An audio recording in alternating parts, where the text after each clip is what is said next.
Hey YouTube, welcome back to EagleX TCG, and today we're coming at you with another Gundam card game video, and this one's going to be about all the cards that we know coming out of set 2 and starter deck, I think 5 and 6 coming like later this year. Now, it is a bit away, and we are going to have a lot of things that come up before then, such as your new type challenges, as well as the first regionals, but eventually we're going to have to get to this, and so there's not any time better to start spoiler season than now. So I hope you guys like this sort of content. Make sure you like the video so it can thrive. Make sure you subscribe for more Gundam card game content, and let's hop into the video. Alright, so the first card we have over here is actually Core Booster. Now, this is actually pretty interesting because a lot of people are going to see this card and immediately be like, ugh, no effect, 2-2 on 2. But wait. This is a 2-2 that comes down on turn 2 without needing the EX resource. And it also is a white-based team trait. That means that both Sayla can link with this, Amuro can link with this, and it's a 2-2 that comes out on turn 2. So if you're trying to play more of an on-curve Earth Federation deck, white-based team, this slides right in, and it has the proper trait to link with quite a lot. So I don't think this is like crazy, but this may be an integral piece to a more aggressive Federation deck slash white-based team. White-based team is incredibly cohesive, so even a vanilla like this that has this linking trait can do quite a bit. Becoming a 3-3 with repair 1 with Sayla is actually not bad. Having repair 2, as long as you land a Gundam from started our set 1, is actually going to be pretty cool as well. So I'm here for it. Now, the next card that we're going to be going over is going to be the Red Gundam from starter deck. I believe, what is this, 5? No, 6, sorry. And then this is pretty interesting. So the Red Gundam is just going to be a LR from the starter deck, 4-3, level 4, 3 cost, and it has breach 1 attack, choose 1 to 2 friendly clan units, and then they get plus AP plus 2 during this turn. So this is going to be pretty cool for a couple of reasons. One, this guy's going to lead the charge. He's going to attack something, deal breach 1, so as long as there's not a base there, he's just taking damage, because realistically breach 1 is all you need unless there is a base. And then when he attacks, he's going to actually give 2 AP to friendly clan units, so if you have a board and then you play this into it, link with it, he can lead the charge and everything can come in stronger, potentially destroying bases, potentially destroying things that they would normally have no business crashing into. So valuable. Now the next card we have here is Shuji, and Shuji is going to be the pilot of the Red Gundam. Burst, add this card to your hand. It's a level 4 1 cost, and it's a 1-2, essentially turning the Red Gundam link into a 5-5. And this is pretty cool, clan and new type. And then during link attack, if you have a clan unit in play, look at the top card of your deck, return to the top or bottom of your deck. So as long as you have a clan unit in play, and it doesn't even say another clan unit in play, it's just a clan unit in play, so it will count itself. You will be able to just describe when he swings, making sure that you have a lot more flexibility in terms of just making sure your deck draws as optimally as possible. So while 4 is a little bit late, it's the same pretty much speed as Amuro and the Gundam from the starter deck, I do think that this is a very strong effect. Breach 1 allows you to take care of bodies while you take care of shields, and this Scry effect attempts to bridge your consistency. Now, coming out of Dual Impact, we also have another green card. This is Gundam Heavy Arms, and Gundam Heavy Arms is actually way more interesting than I think meets the eye. So this is going to be a level 4 3 cost, and then deploy. It's a 3-4 as well. Deploy, look at the top card of your deck, return it to the top or bottom of your deck. Now, a lot of people may look at this and be like, okay, it's a big dop. And essentially it is, but the difference is this is a big dop that links, and not only does it just link, it links with Operation Meteor trait, which should, if I'm not mistaken, mean Hito Yui. I'm actually just gonna double check that while we're here. I am fairly certain that this links with Hito Yui, and sorry guys, I just want to make sure,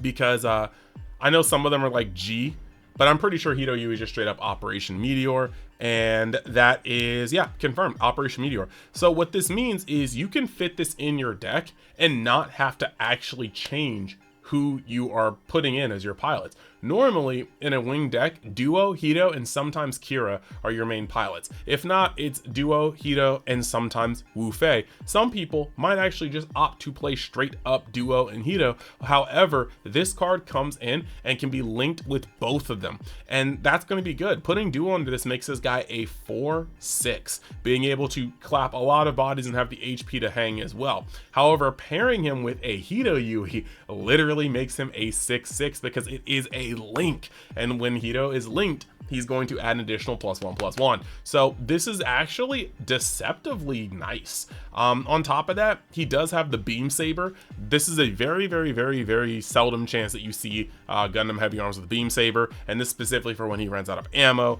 So that's pretty tight. But I think that while this card may or may not make it, I do think that deck could use more consistency, and a card that can link with the pilots that you already are going to be locked into running is very good. I think this is a deceptively strong card.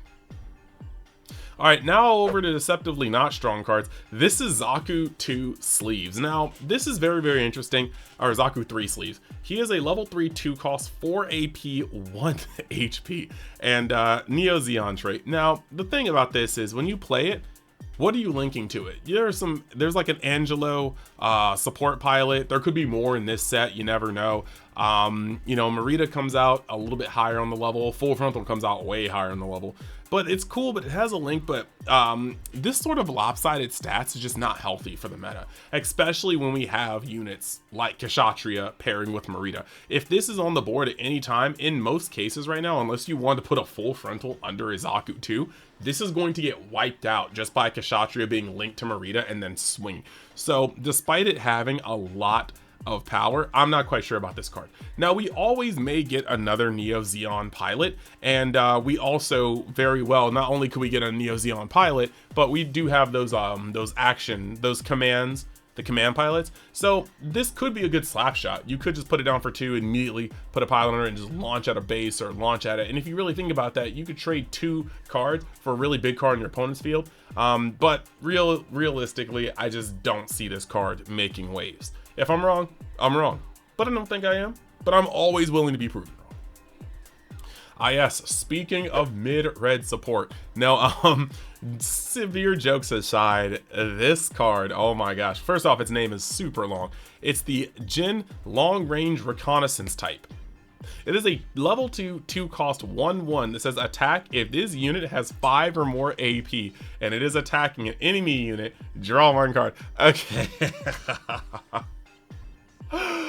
All right, let's discuss this. It's got one AP. So essentially, the quickest way to get this guy up to 5 is to probably have him piloted and then have Buster Gundam next to him. So you have to play this card, have a pilot under him, and have Buster Gundam here. Because this guy does not link, he has to survive a singular turn with 1 HP. There are a fair amount of cards that can deal 1 HP, but he has to survive a turn. You have to pilot him. You have to have Buster Gundam on the board. You don't have to, but that's the quickest way. And then you swing and you've got, you know, 4, or you've got like 5 to 6 AP. You have to swing at a unit though. And support does not change. Support does not change your HP, just your AP. So for 3 cards, you can draw 1 and then have this guy die. No, if he has first strike, that's a whole different thing. If he has first strike, that's gonna be different. And there are a lot of cards that can add first strike to a guy this small, but there's just a lot of hoops you have to jump through to make this guy good. Now, maybe there's gonna be some support in the set that's gonna change my mind, but until then, this is kind of Garbo, in my opinion. That's just me though. So I don't really like this card at all, but if I'm proven wrong, once again, I'm proven wrong. Now, the next card, speaking of Buster Gundam, is actually a white Buster Gundam. This is a level 4 3 cost 4/3 stat line. The link trait is actually just coordinator, and that means that you could put a Kira under this, you could put an Athrin under this, you could put a Dirka under this, you can put a Yazaki under this. Every coordinator pilot can fit under here. And then you've got, when this unit has 5 or more AP, it gains blocker. So putting literally any of the ones I just mentioned under him will actually make him a 5 AP card, which will turn him into a blocker. And a 5 AP blocker is likely going to clap anything that it can block. If you put Kira under here, he's going to be a 6 AP 4 HP blocker. He's probably going to die in a meaningful block, but he is going to take whatever he swung with or swung into him, usually with him. Or if you're playing something like Atherin under this, he is going to be a 5/5, which is still respectable in the AP, but also very much so more respectable on the HP. So I think this is actually a pretty cool card, and I like what it is going to imply for these white-red decks that are already seed focused, if you guys watched my last video where I played on that. And yeah, quick question though.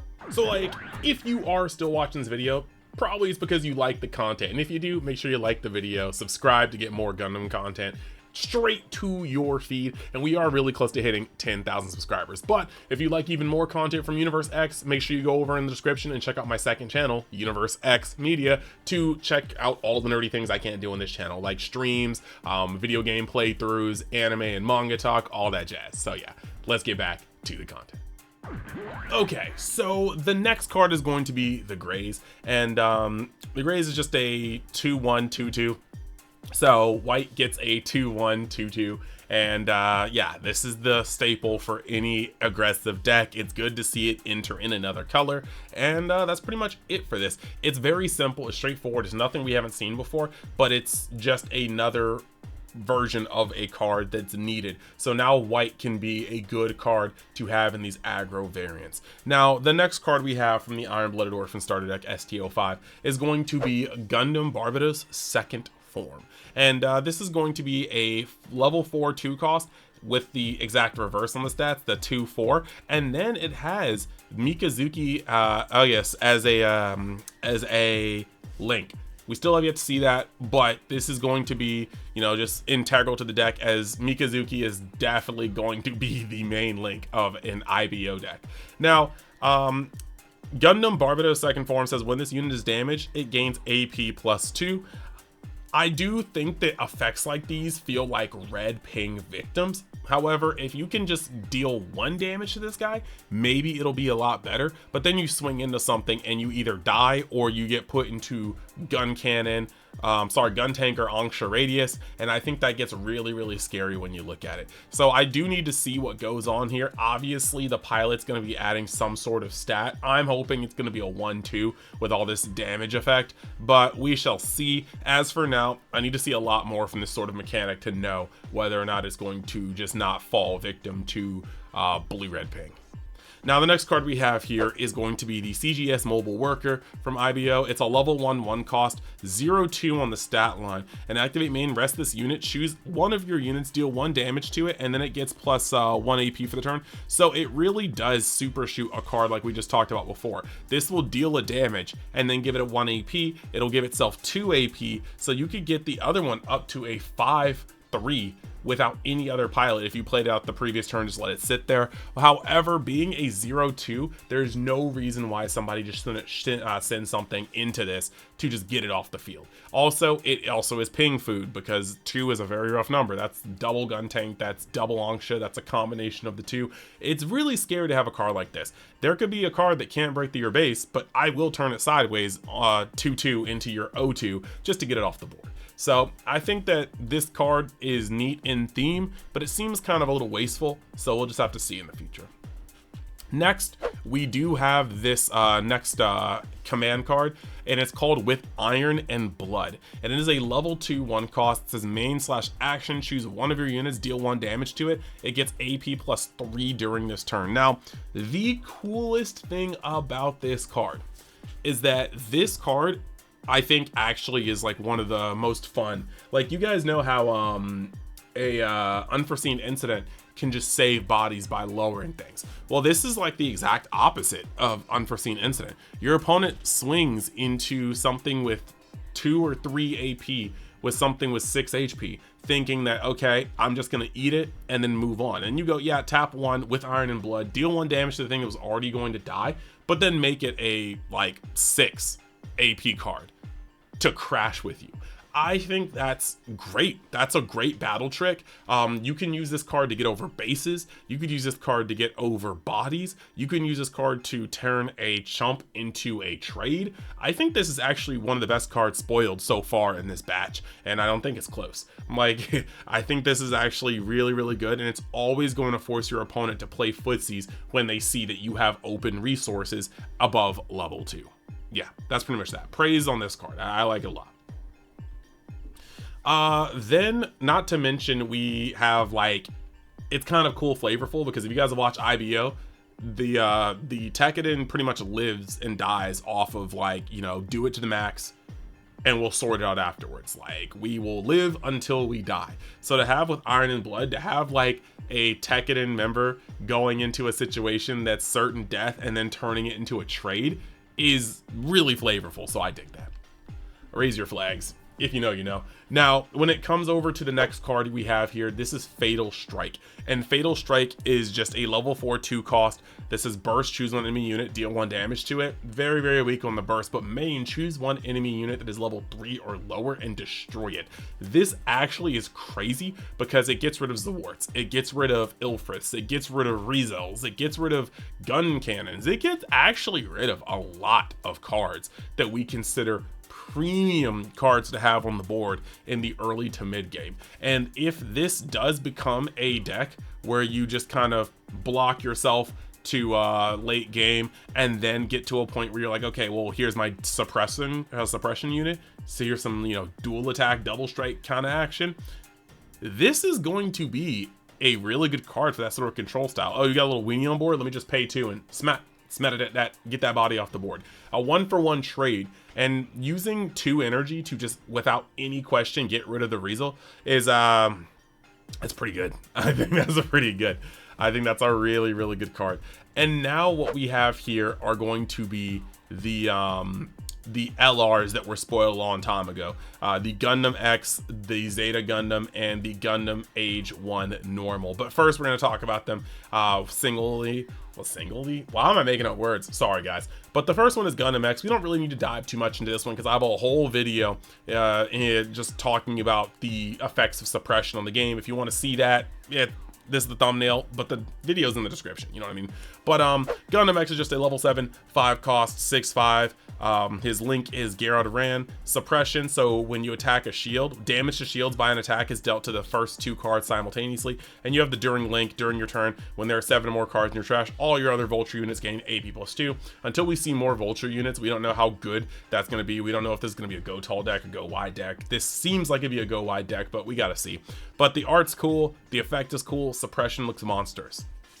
Now, moving on to the next one, we've got the Zeta Gundam. And the Zeta Gundam is actually indicative of quite a lot. It's level 6, 5 cost, 5/4, during link / activate main / once per turn. Not slash, it's not or, it's just all of these things. When it is linked, activate main as the speed, and then once per turn as the, you know, just limit. Choose 1 active friendly base, rest it. If you do set this unit to active, it cannot choose the enemy player as its attack target next turn.